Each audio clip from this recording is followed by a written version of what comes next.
Hello everyone. In this video I am going to explain about the structure and functions of nephron.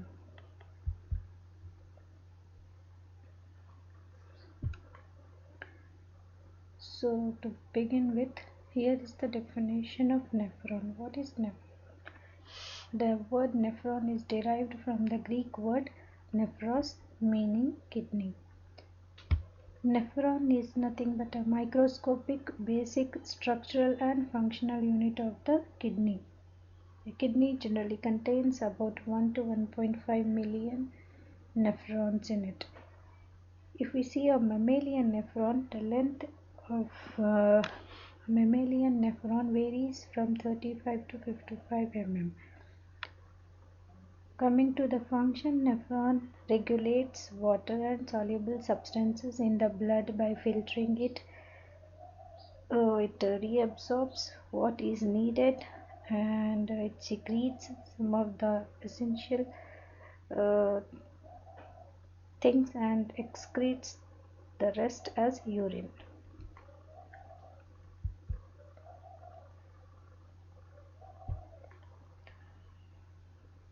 Now the types of nephrons. Nephrons are of two types: cortical nephron, juxtamedullary nephron. Cortical nephron. This type of nephrons, they form about 80% of the total nephrons. They are generally small in size. They are present in the renal cortex of kidney. If we see the internal structure of kidney, the kidney has got an outer. Internally, it has got is differentiated into two regions. One is the outer one, renal cortex, and the inner one, renal medulla. So this, as the name indicates, cortical nephrons are the nephrons which are present in the renal cortex. The Henle's loops of these type of nephrons, they are very short. They extends little into the renal medulla. So their position or the location is in the renal cortex, whereas their Henle's loops, they are very short. They extends little into the medulla, renal medulla.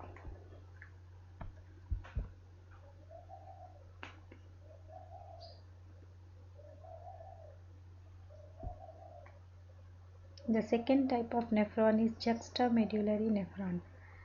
These forms about 20% of the total nephrons. When compared to the cortical nephrons, they are large in size. Only the Bowman's capsule of the nephron occurs in the renal cortex, whereas the Henle's loops, they are very long. They extend deeper into the renal medulla.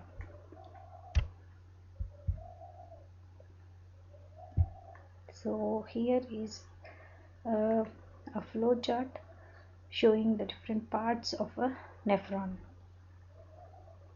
So the next topic is nephron structure. We see the structure of a nephron. It has got two main parts. One is renal corpuscle and other one is renal tubule. Renal corpuscle is further differentiated into glomerulus. The second one is Bowman's capsule. The tubular part of the nephron, that is renal tubule, is differentiated into proximal convoluted tubule, hairpin like Henle's loop, and distal convoluted tubule. Henle's loop is further differentiated into descending limb and ascending limb. So this is a flow chart showing the different parts of a nephron.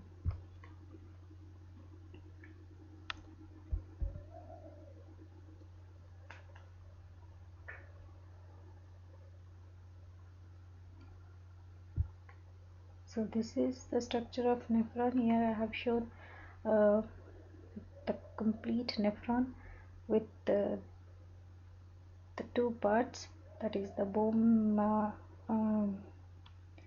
renal corpuscle, which includes glomerulus, the first part, and Bowman's capsule, the second part, and this remaining tubular part is the renal tubule. Renal tubule, as I have previously said, It has got proximal convoluted tubule, a U-shaped or hairpin-like loop of Henle with one descending limb and an ascending limb, and this is the distal convoluted tubule. And this whole nephron, it opens into the collecting ducts of collecting tubule. This one is the collecting tubule. This is the glomerulus. This is the Bowman's capsule. This is proximal convoluted tubule. This complete part is Henle's loop or loop of Henle with a descending limb and ascending limb. This is the distal convoluted tubule, and this one is the collecting tubule. And I have shown here the part of the kidney in which the nephrons are located. So this upper part is the renal cortex and this lower part is renal medulla.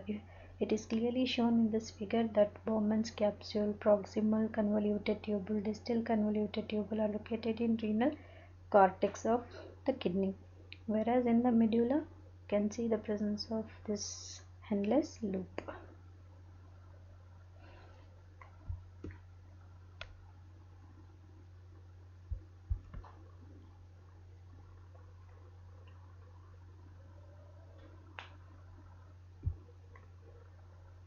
So coming to the structure of nephron, as I already said, it is composed of two parts. One is renal corpuscle and the other one is renal tubule. Renal corpuscle, it is the initial filtering component of a nephron, whereas renal tubule is the site that actually processes and carries away the renal fluid. Coming to the first part, renal corpuscle. It is the head of the nephron, and as I already mentioned, it is composed of two parts. One is glomerulus and the other one is Bowman's capsule.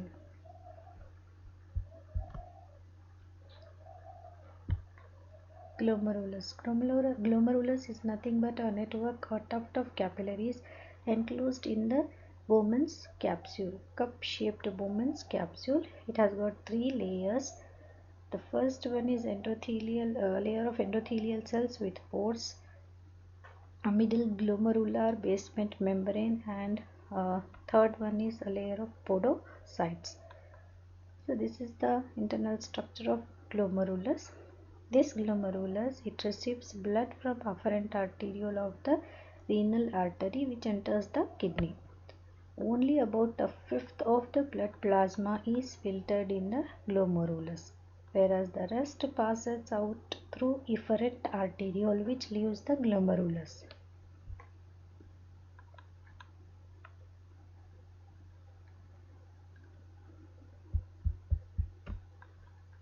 The same thing is shown here. So this is the renal artery. A branch of renal artery is entering the glomerulus. That branch of renal artery is afferent arteriole, and here it is clearly shown that the diameter of this afferent arteriole is large when compared to the arteriole which is leaving the glomerulus. This one is nothing but efferent arteriole. So here it is clearly shown that the diameter of afferent arteriole is larger when compared to the efferent arteriole. As such, the amount of blood entering the glomerulus is more when compared to the amount of blood leaving the glomerulus. So when we draw this figure, we should take care that the diameter of this afferent arteriole should be more when compared to that of efferent arteriole. So the blood entering the glomerulus is more and the amount of blood leaving the glomerulus is less.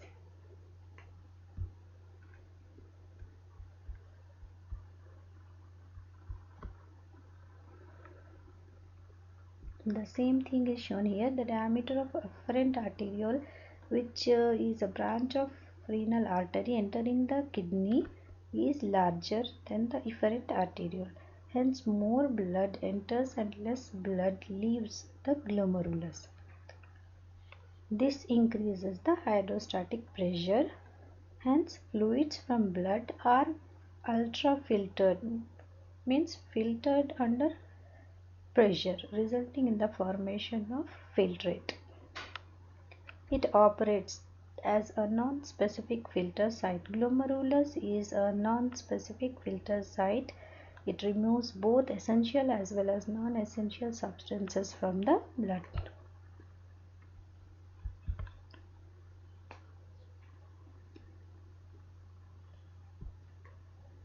The second part of renal corpuscle is Bowman's capsule. This Bowman's capsule is also called as glomerular capsule or renal corpuscular, as it encloses the glomerulus, which is nothing but the tuft of capillaries or a network of capillaries. It is a double-walled, cup-shaped, sac-like structure that encloses the glomerulus. It consists of a parietal and a visceral layer with Bowman's space in between.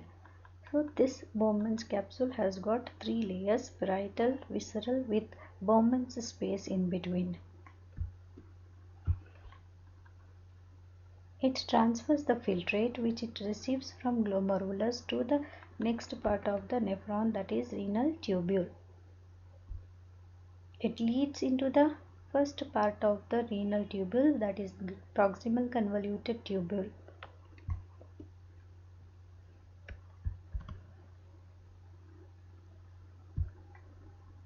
Renal tubule. So this is the second part of nephron. It is the tubular passageway of the nephron. It is the site where filtrate is processed to form urine. This renal tubule has 3 components. The first one is proximal convoluted tubule, represented as PCT. The second one is the Henle's loop, HL, and the third part is distal convoluted tubule, DCT. These 3 components of renal tubule are anatomically and functionally different from one another.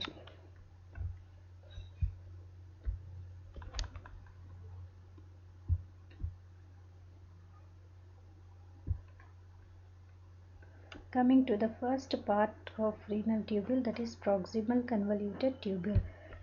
As the name indicates, proximal means it lies close to glomerulus. So it lies in the renal cortex. It is close to the glomerulus. That is why it is named as proximal convoluted tubule. Proximal is nothing but close to. It lies close to something. This proximal convoluted tubule is lined by simple cuboidal epithelium with brush borders. The presence of these brush borders is to increase the surface area of absorption. Functionally, if we see this portion, it reabsorbs through active transport, which makes use of energy in the form of ATP, essential substances like water, salts, glucose and amino acids from the filtrate. So, this reabsorbs these essential substances of the filtrate. It selectively into the peritubular capillaries surrounding the nephrons, and it secretes hydrogen, ammonia and potassium ions into the filtrate and absorbs the bicarbonates from it.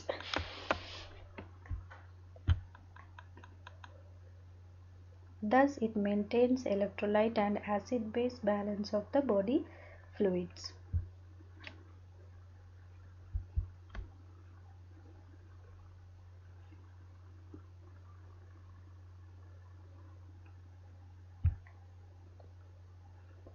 The second part of renal tubule. The middle one is Henle's loop, represented as HL.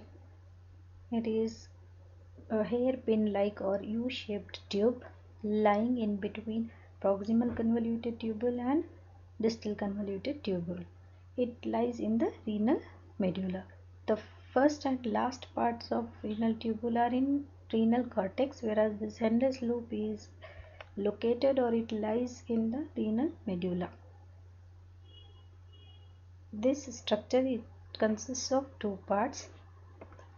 One is the limb which descends downwards, so this is the descending limb, and the one which ascends is the ascending limb.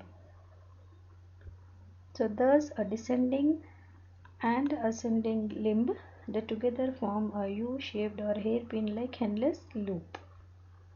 This part, it receives the filtrate from proximal convoluted tubule in the renal cortex.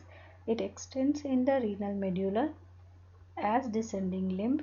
It forms a loop and then it returns to the renal cortex as the ascending limb and empties its contents in the distal convoluted tubule. So actually here it should be contents. There is a spelling mistake here. Contained I have typed, it should be contents. So it empties its contents into the distal convoluted tubule. This loop of Henle, it enables the production of concentrated urine through counter current multiplier system. So this is an important system in the formation of urine. And this is the part of nephron which enables the concentration of urine, means production of concentrated urine through counter current multiplier system.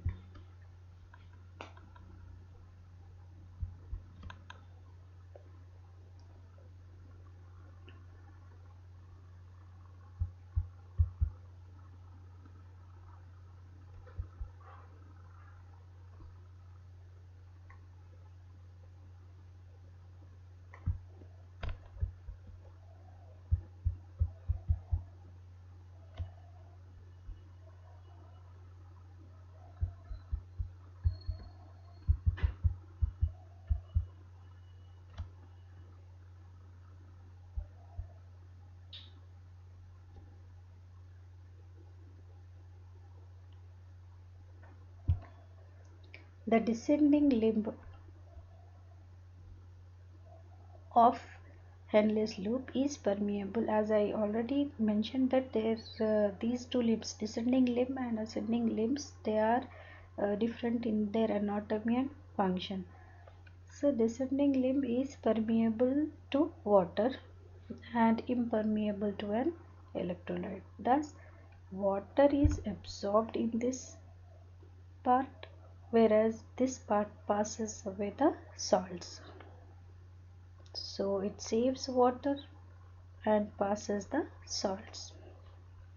As the filtrate moves through the descending limb, it grows hypertonic. As water is reabsorbed from it, it becomes hypertonic. When this filtrate reaches the ascending limb, as it is impermeable to water and actively transports the electrolytes like sodium and chloride ions out of the filtrate into the interstitial fluid, it makes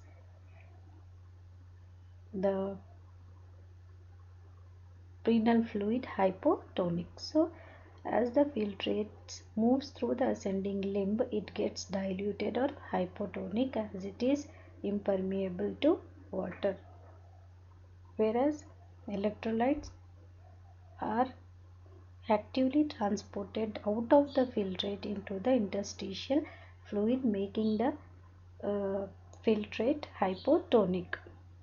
So if we see descending limb, here the filtrate is becoming hypertonic because it is permeable to water. Water is absorbed, whereas in ascending limb, as it is impermeable to water, it makes the filtrate hypotonic as it actively transports the electrolytes out of the filtrate into the interstitial fluid.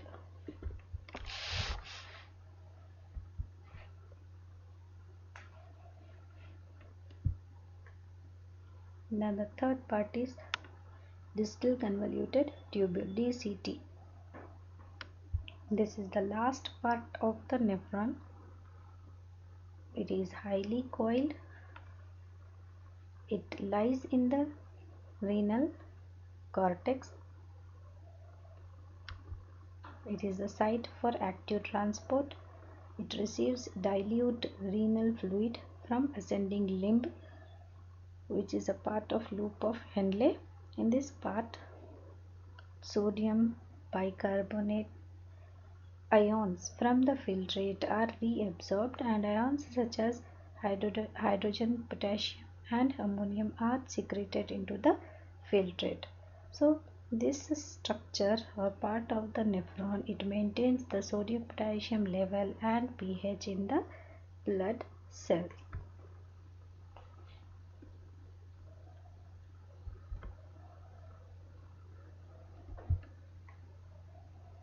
Collecting duct. The filtrate which is formed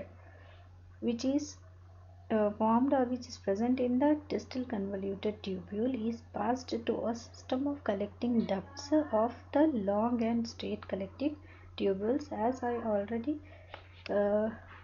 mentioned while explaining the nephron structure with the help of figure. Because of its different origin, this collecting duct is not considered a part of the nephron. Though the collecting duct is impermeable to water, in the presence of one hormone, that is ADH, antidiuretic hormone, it becomes permeable.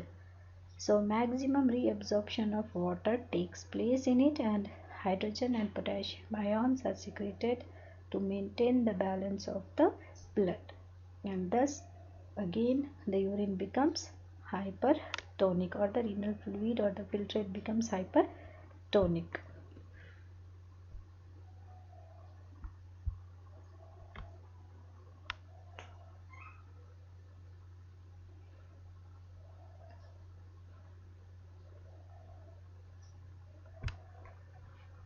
So here are some of the functions I have listed. So these are the functions of nephron. Nephron, as we all know, it removes urea and uric acid from the blood. Along with this, it regulates the amount of mineral salts in the body. It regulates blood pH. A nephron regulates blood pressure. Nephrons also removes pigments, drugs, poisons, excess vitamins from the blood. So these are the functions of a nephron.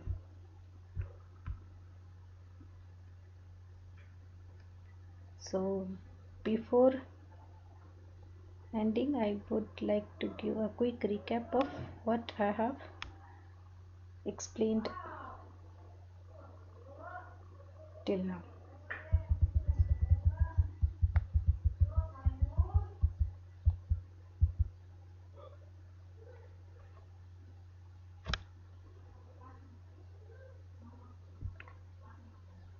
So in this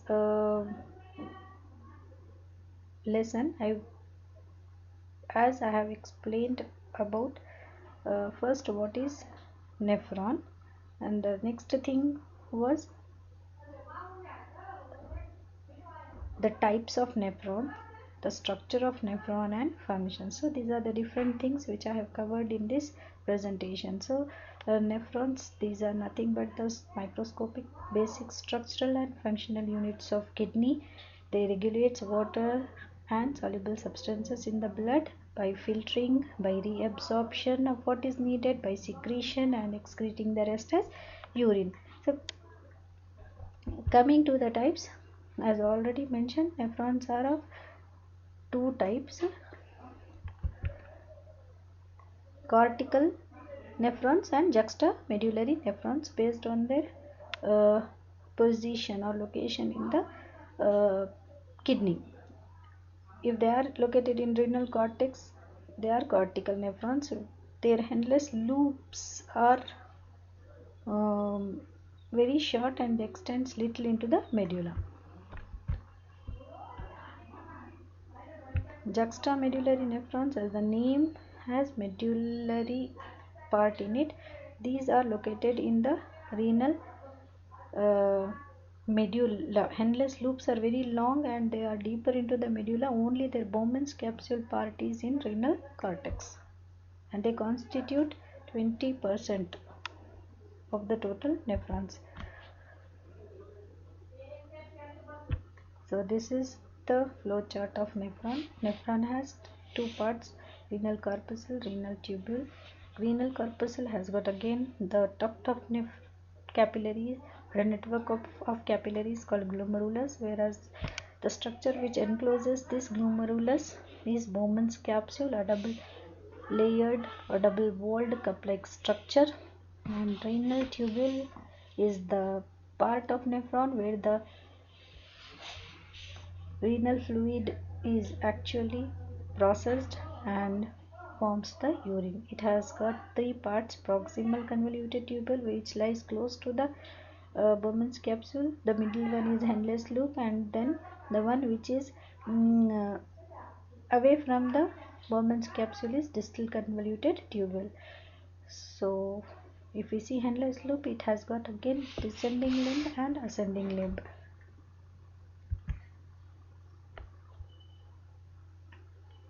So this is the structure of nephron. So this is the renal artery which supplies oxygenated blood to kidney, and this renal artery has a branch afferent arteriole entering the glomerulus, and the one which leaves the glomerulus is nothing but efferent, and the diameter of these two arterioles is different. And this is the cup shaped Bowman's capsule. Here is the proximal convoluted tubule which is near to Bowman's capsule. This is U-shaped handless loop. This is the distal convoluted tubule coiled structure which is away from Bowman's capsule, and this is the finally collecting ducts opening into collecting tubule. Here if we see, when this renal afferent arteriole leaves the glomerulus, it forms a network around the nephron which is called as vasa recta. Again it leaves the nephrons. So this is the main part, and here it is clearly shown the parts of nephron which lie in the cortex and the parts of nephron which lie in the medullary region of a kidney.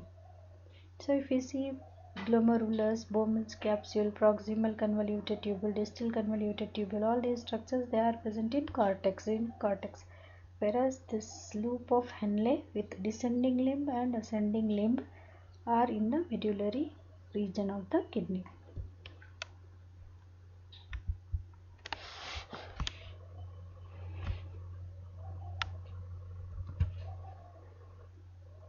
So this again the same thing as I told you. If we see the structure, nephron has renal corpuscle, renal tubule. Renal corpuscle is the initial filtering component of the nephron, whereas the site of processing and carrying the renal fluid is the renal tubule.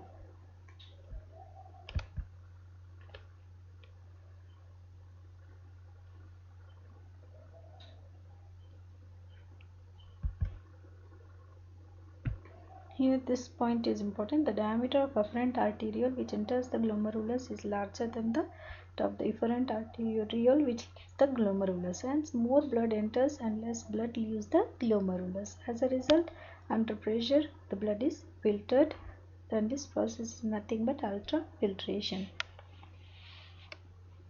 And here this is a non-specific filtering site which removes both essential as well as non-essential substances from the blood.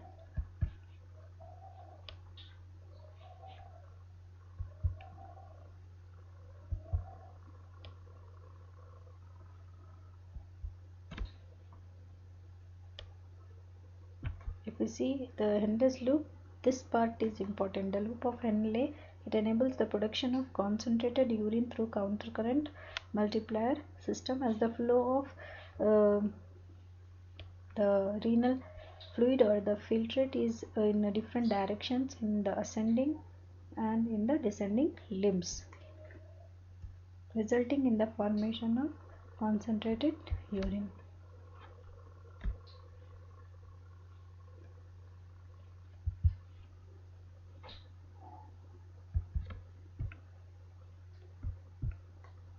The descending limb, here the urine, the filtrate, it becomes hypertonic as it is permeable to water, whereas in ascending limb the filtrate becomes hypotonic.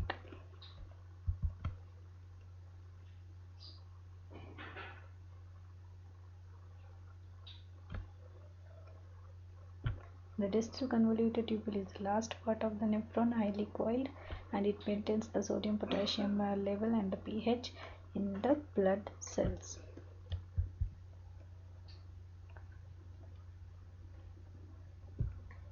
So this is collecting duct. It is not considered a part of the nephron, but here because of ADH, that is antidiuretic hormone, it reabsorbs water and thus enables the formation of hypertonic urine.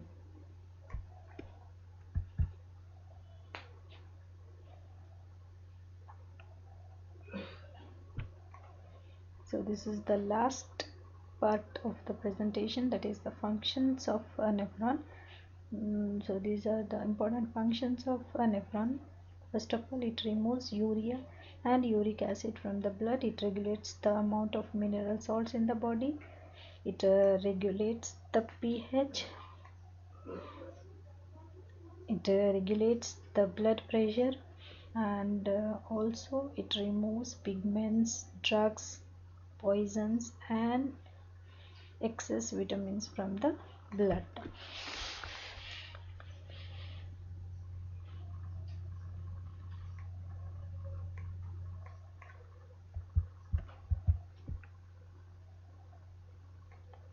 So the main function of nephrons is the formation of urine, and based on the excretory product, the organisms are categorized as ureotelic, ammonotelic and uricotelic. If the majority of the excretory products includes urea, the organisms are categorized as ureotelic. If the majority of the excretory products includes ammonia, they are ammonotelic, and if it has a majority of uric acid, that those organisms are categorized as uricotelic organisms. So to conclude with this, I would like to conclude my presentation. So this was all about what is nephron, what are the different types of nephrons, what is the structure of a nephron, and the functions of nephron. Thank you.